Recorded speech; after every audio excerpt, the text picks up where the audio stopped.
Before we start the video, I want to wish you a happy new year, and I pray in Jesus' name that everything you want to do this year will be a success unto you. Now, Wuthering Waves' first closed beta test happened on May 2023, and in my previous video, I speculated that by January 25th at TGS, we'll have an announcement for the next closed beta test. So I wanted to, in this video, finally get to the second part of this series where we talk about the things that the fans want, and I compile them into one video so that if Wuthering Waves actually does announce the next closed beta test at TGS, we'll be able to finally sign up for it, play it, and then look back at this video and see how much they've actually changed since that closed beta test. So with that said, let's get into the video, shall we?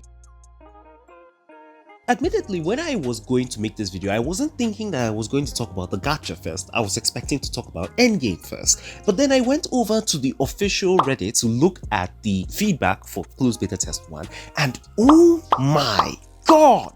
The amount of comments about the Gacha, my goodness, it's like the most requested thing out of everything that all the fans want. So let's talk about that. Now I'm going to highlight one comment that I actually love, and it's from Argentum Bells. But before that, for those of you who are actually new to this, what is Gacha? Gacha is basically a system where you pay in a form of currency, be it real life money, in-game money, and then out of a selection of items, you will get one of those items at random. You don't have a choice in deciding which one of those items you're going to get. Now, in video games, they add some sort of pity system and a sort of selection system where you have a higher chance to get one of these things over the other. Now, why do people actually hate the gacha in this game? It's because it's 100% a copy of what we have in Genshin Impact. Now, in Genshin Impact, you will have to poll 89 times. If within 76 to 89, you have not gotten the 5-star character, you are guaranteed to get a 5-star character at 90 pity.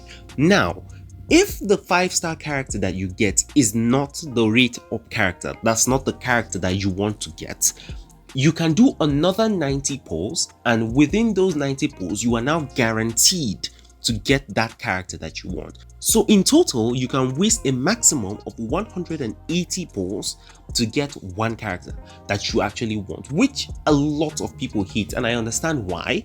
And a lot of people are expecting Wuthering Waves to go the same route as PGR, which is to be a lot more free-to-play friendly. Now, PGR has a more lenient system where it's like 60 pity, so you have to only poll 60 times. Now, I've already said this before, Wuthering Waves is a bigger game, and I'm not expecting them to be as lenient in their gacha as they were in PGR.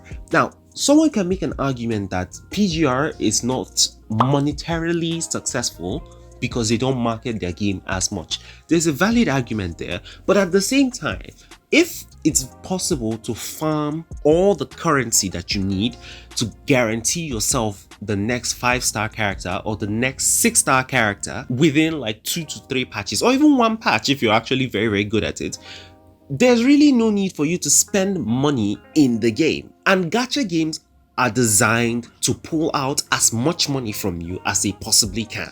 So it doesn't really make sense, and that's why I personally wasn't too irked about it being like Genshin Impact. But a lot, and I mean a lot of people detest the system. So let's look at what Argentum Bells suggested. Argentum Bells suggested that we keep the 50-50 system, which is the system where if you don't get the character that you want at 90 polls, you have a guaranteed chance again after another 90 polls. But then instead, what he then caveated it with is, if you've never gotten this character before, so if it's the first time that the character is running, you have 100% chance to get that character on the first try. And then if you want to get more copies of the character, which are called sequences, you will then have to deal with a 50-50 system. I actually like that because it's like dangling a carrot in front of the free-to-play players who can then farm up, get their 90 polls, and then get their character. Now, one way that Kuro games can then incentivize people to go for more sequences of that character is by including one part of their kit that could make them even better than they already are at sequence 1. And now, if you have to go for sequence 1, you have the potential to waste 270 wishes on that banner alone, which means that you have to spend a bit more money for some people, or if you actually save enough for that, you can go for the sequence 1. But most people, especially if they are very good characters coming in between patches, will not be able to save up that many pots. I like the idea. I like the idea a lot. Let me know your thoughts about this system down below, and let's look at other people's comments on the gacha. Editing Mordant here. I just wanted to preface everything I've already said previously by saying that I haven't played any other gacha games apart from Genshin Impact, so I'm not used to any other kinds of rates and any other kinds of pity and all of that. So I personally do not know if there are better systems out there that are more financially profitable than others. So do not take my word as law, please. And with that, let's just get back to the video.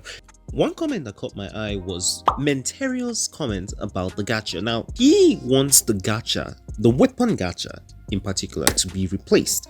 And then instead of the weapon gacha, we can have something like automatons that act as companions. I don't really know about this. Like, in my opinion, instead of having like companions, why not have like maybe a 6-star echo that we have to gacha for? If we absolutely must remove the weapon gacha, I have no problem with the weapon gacha. But if we now go for a 6-star echo, for those of you who don't know what echoes are basically tools that we can use to fight, and they also make our character stronger. My reasoning for 6-star echo is quite simple. I don't think the base game as it is currently, at least from what we saw in CBT 1, is actually designed with the mindset of our resonators having companions. I don't think that was the point. So instead of having resonators, why not have echoes? And if you look further down from Mentario's comment, you'll actually see where he talked about removing weapon types. So basically, he doesn't want us to have our characters separated by sword, great sword, orator, gun. Instead, let every character be unique, let them have their own kind of weapon. I really don't think this is something that we should be concerned about, because every game technically always has a set weapon type that every character can have. So even if the game doesn't expressly say that this character is a sword character, or this character is a bow character, or this character is that. Like for example, in PGR, you can't give Lee swords because he's a gun type character. I don't see the point of removing weapon types.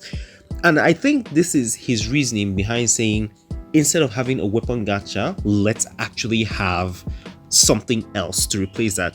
That being said, even though I don't like his suggestion, I do think there's a way to amend it to make it a lot more fun for a lot of people, which is to remove the weapon classification for characters. So what do I mean? Instead of saying we're not going to have a weapon classification, we're not going to classify characters by weapons. So that means this character must always use a gun, or this character must always use a great sword, or something like that. Why don't we remove that weapon specification, but then we leave the various types of weapons that we have? So we can always have a gun, a sword, a great sword, an orator, etc, etc. But then every character can use any kind of weapon that they want to use. I see this as a way to like vary the builds that people can have. This sounds more like something you would find in a fan fiction, and I personally do not even see this coming to fruition at all. But let me know what you guys think about his comments down below. Now, unfortunately, I'm going to have to end the gacha section here because I don't have enough time to cover everyone's comments. But I do want to highlight one last comment that had something that I actually think would be nice to have, which is to have a 4-star selector in the banner. So it makes it easier to go for a certain 4-star you want. Because I remember one time in Genshin Impact when I absolutely wanted to get Hazel, but I could not, and I didn't want to just keep on pouring wishes into the banner and risk winning a 50-50 for a 5-star character that I didn't want. So having a 4-star selector would actually be very, very nice. So since we don't have the time to go through everyone's comments, I'll just flash a few on screen that were actually very, very nice. And from here, let's move on to the endgame content. When it comes to endgame content, a lot of people weren't really satisfied with what we got in CBT 1. Now in CBT 1, for those of you who don't know, we had a gameplay mode that was very, very similar to Spiral Abyss. And in the previous video, I was talking about how people wanted something like a roguelike mode, a roguelite. We didn't get that in CBT 1. So when I looked through the official Reddit to look at what people wanted to say about Endgame, there were a lot of people who made a lot of suggestions. I'm going to highlight one suggestion that actually sounds very, very cool to me. And it's this comment by this user. Now, I don't know how to pronounce this user's name, so I don't want to try. It's about a gameplay mode from Warframe. And when I look at the wiki with the description of what he wants from it, the more I look at it, the more it looks very, very cool. For those of you who've played PGR, I think this is quite similar to what we have in Norman, but it's a little tweak. The short form of this gameplay mode is basically just an endless survivor. When you start it, you will be in a room where your life support is consistently going down. When your life support reaches 0, you die. And an endless amount of monsters and enemies are going to keep attacking you. The more enemies you kill, the more chances you have of surviving for longer. And of course, over time, your enemies get harder and harder to beat. I think it's actually a very, very good gameplay mode. It tests both your skill and technically it's also still a DPS check for most people, since sometimes you can have multiple enemies and sometimes you can have just one single enemy. At least that's how I would want to see it in Wuthering Waves.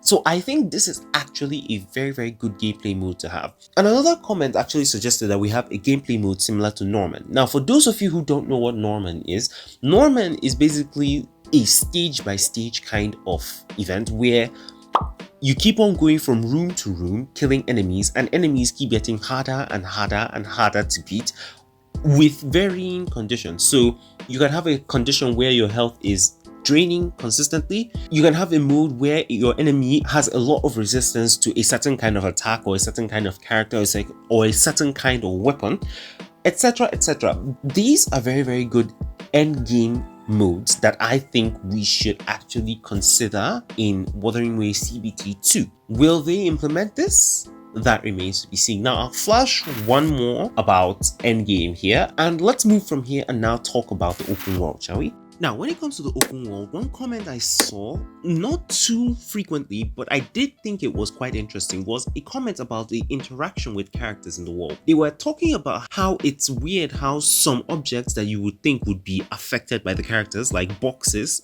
should be moved around when a character walks by them, chairs should be knocked around, things should be able to be breakable, all of that kind of a thing. And yet these things were not actually doable in most games, and they didn't really like that. Personally, I don't care, but I do know there are people who care about these kinds of things because according to them, it breaks the immersion if you're not able to do these kinds of a thing. Personally, I don't see people going out of their way consistently to just check whether this object can be broken and all that kind of a thing. But for explorers and exploration rewards, I do think it's a nice idea to have more interactable objects in the open world. Another comment that I heard a lot was adding parkour challenges. So instead of having a lot of challenges that were similar to what we have in Genshin Impact, why not, since we already have a parkour system, why not have parkour open world challenges where you have to use your parkour skills to get to a certain goal and get rewarded for that?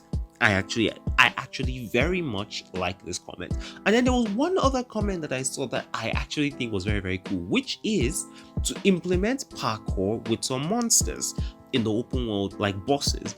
Now, I personally don't want this to be something that happens every single time you fight a certain monster. Or maybe it can, maybe for one monster or the other, but I really don't think that's necessary. I do think that maybe the first time you fight it, you can go through the parkour. Basically, the way I envision it is more like you're fighting the enemy on one floor, you beat the enemy to a certain amount of health, it runs away, and then it starts throwing things at you, and you have to use your parkour skills to dodge, while at the same time trying to get closer to the enemy in order to be able to kill it. That is actually something that in my head looks cool AF, and it's actually something that people can make a lot of content for on YouTube, showing how they did this and they did that and they did that and they did this, all that kind of a thing. Really, there are a lot of comments here, and if I go through every single comment in the official Reddit thread, this video will be extremely very, very long, and I don't like my videos being longer than 15 minutes. So I'm going to end off the video here. If you want to check out other people's comments about what they want to see in CBT 2 for Wuthering Waves, then just check the first link in the description below. I'll link the Reddit post there and you can look through those comments and actually make your own thoughts about them. And let me know your own thoughts. What do you think that you want to see in CBT 2 that would be nice? I know that there have been a lot of leaks recently. Don't comment with leaks, please. Just don't spoil it for people who don't want leaks yet. Let's wait for CBT 2 to come out before you make your comments about anything or everything that you have. And with that said, I will catch you guys in the next video. Make sure you're subscribed for Wuthering Waves and Project Mugen content whenever Project Mugen decides that it's going to start giving us some updates and news. And with that, I will catch you guys in the next video. Peace, guys.